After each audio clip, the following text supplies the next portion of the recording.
Hey everyone! Welcome to Feature F***ing Films. For a while now, I've been wanting to do something with the Marvel Cinematic Universe as it is thus far. I wanted to do something clever with it, and something that would hopefully be fun to do. I thought about it for a while, but I just couldn't come up with anything really spectacular, so I just decided to default to my usual plan. Watch it, think about it, write a review, and say a bunch of bad words because it makes me look cool. You know, for the f***ing kids!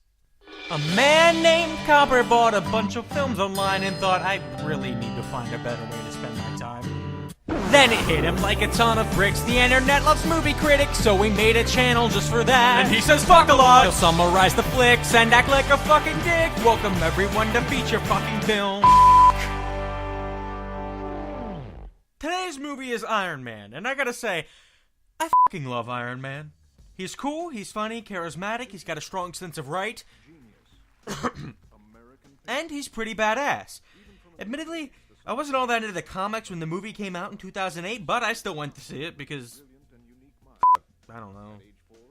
AC/DC? Back in black! Sure, let's go with that. Point is, I didn't come out of it disappointed. So, let's skip the formalities and get right into the summary. The movie starts in Afghanistan because, hey, it was 2008, Bush was on his last year as president, and some Americans were still of the mindset that every Middle Easterner was basically this. Turka Allah, Muhammad Jihad. And that somehow needs to be addressed in film to further demonize a group of people. But that's a discussion for another time, because Iron Man is really only a 2 on the America f*** yeah scale.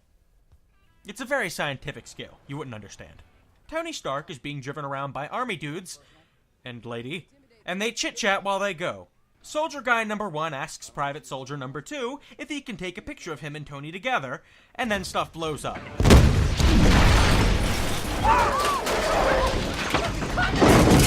What's going on?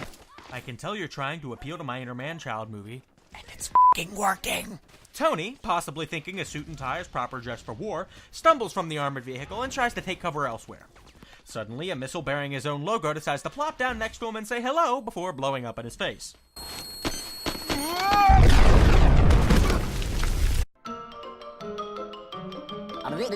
That's all, folks. Now, I'm no expert in the art of modern warfare, but I'm pretty sure that he'd be a little more damaged from a blast that close. He has shrapnel moving its way into his heart. Yes, that's fine. But he should also be missing a few f***ing limbs. Can he walk at all? No. At least, he shouldn't be able to. So everything goes white, and the next thing we see is Tony in a room looking confused and a tad bit sore, while a man reads something we'll never understand until later in the movie because subtitles, am I right? And then we get our title screen. Ouch. I think someone off screen bumped into the Acme anvil or something. We then go back in time to 36 hours earlier because us moviegoers need to see shit exploding before we get to the exposition. I mean, that's just how things work. After a bit of a lengthy recap of how Tony became Tony, we see that this is part of an event that is honoring him with the prestigious Apogee Award for Design and Engineering Excellence. But, much like the fabled honey badger, Tony doesn't give a fuck. He's off gambling. And with this scene and the following scenes, we have our first real glimpse at this movie's version of the character of Tony Stark. He's an aloof, fast-talking playboy who is all about the charm and less about the seriousness. Robert Downey Jr. plays the character splendidly. He's got the looks of Tony, he's got the demeanor, and most of all, I can believe he's playing a total douche canoe with zero responsibility. If I didn't know any better, I'd say he's drawing from experience. Nah, of course I kid. The man's too badass and cool. Anyway, as he leaves the casino, he gets stopped by a female reporter. They have a back and forth about Tony's morality concerning the weapons manufacturing business, and pretty soon, they're not only having a back and forth, but also an in and out, up and down. They're f***ing, basically. The next morning, Tony is on a plane to Afghanistan for a demonstration of the Jericho missile, and this is where we finally catch up with the opening of the movie when things... Yeah, you remember.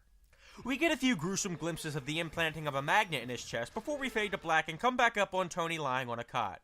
He wakes up and tries to move before realizing it's pretty impossible at the moment due to the fact that he's wired up to a big-ass car battery. Yes. Yes, he will.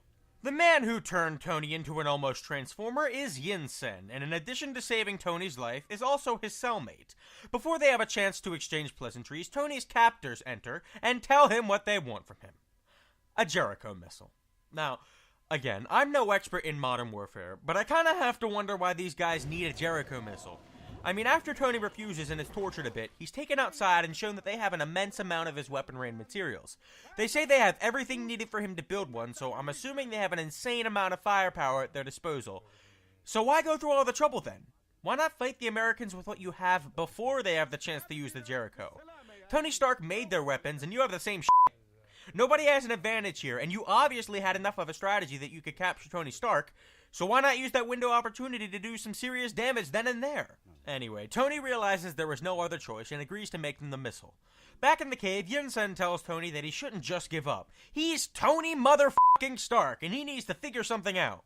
His pep talk works, and we watch as Tony develops the little piece of technology that everyone now knows Iron Man for, the glowy chest circle. Tony explains that the thing is a miniature arc reactor which could keep the shrapnel from his heart and also power something that could help facilitate his escape. That something turns out to be the Mark I armor that Tony intends to build instead of the missile.